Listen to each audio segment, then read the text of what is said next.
আইপিএফটির কেন্দ্রীয় নেতৃত্ব মঙ্গলবার রাজ্যপাল ইন্দ্রসেনা রেড্ডি নাল্লুর সঙ্গে দেখা করেন। গত 23শে আগস্ট তারা এডিসি দিবস পালন করেছেন। গত 23শে আগস্ট রাজ্যপাল ত্রিপুরায় ছিলেন না, তাই সেদিন ওনার সাথে দেখা হয়নি। তাই এদিন তারা পৃথক রাজ্য সহ বিভিন্ন বিষয় নিয়ে রাজ্যপালের সাথে কথা বলেছেন। প্রেম কুমার রিয়াং জানান, দিল্লিতে এবার আন্দোলনের অনুমতি মেলেনি, তাই তারা এবার রাজ্যে কর্মসূচি করেছেন এবং এদিন রাজ্যপালের মাধ্যমে কেন্দ্রীয় সরকারের কাছে ফের নিজেদের দাবি তুলে ধরেছেন। আমরা শুনবো ঠিক কি জানাচ্ছেন তিনি। ধন্যবাদ আমার মিডিয়া বন্ধুদেরকে সবাইকে। হ্যাঁ, আজকে তা আমরা এসেছি 23শে অগস্টের আমাদের যে মেমোরেন্ডাম আমরা সাবমিশন করেছি তখন আমাদের মাননীয় রাজ্যপাল মহোদয় উনি স্টেশনে নেই, উনি গতকালকে এসেছে। তো আজকে আমাদেরকে অ্যাপয়েন্টমেন্ট দিয়েছে, আমরা এসে ওনার সাথে দেখা করেছি।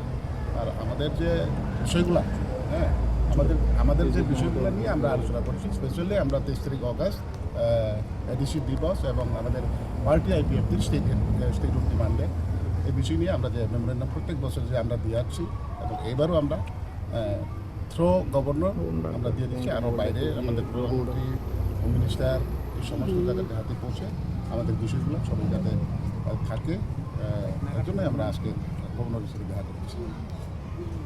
তো এমন কিছু তার কোনো বলার নেই। হ্যাঁ, আমরা যে বিষয় নিয়ে আমরা আন্দোলনে আছি, এই আন্দোলনের বিষয় নিয়ে আমরা মেমোরেন্ডাম সাবমিট করেছি। সাবমিট করার সময় উনি নাই বলে আজকে আমাদেরকে আবার অ্যাপয়েন্টমেন্ট দিয়েছে। আমরা এসে আমাদের একটি টিম আমরা দেখাশোনা করেছি এবং ওনার সাথে অনেক আলোচনা করেছি। দাবি এটা আমরা ভারত সরকারের কাছে আমাদের দাবি, কিন্তু আমরা এবার দিল্লিতে করার পর আমাদের প্রোগ্রাম করার কথা ছিল, কিন্তু দিল্লিতে পরিস্থিতির কারণে আমাদেরকে সুযোগ দেওয়া হয়নি, যার কারণে আমরা রাজ্যে করেছি এবং রাজ্যপালের মাধ্যমে আমরা ভারত সরকারকে অবগতির জন্য আমরা মেমোরেন্ডাম দিয়েছি।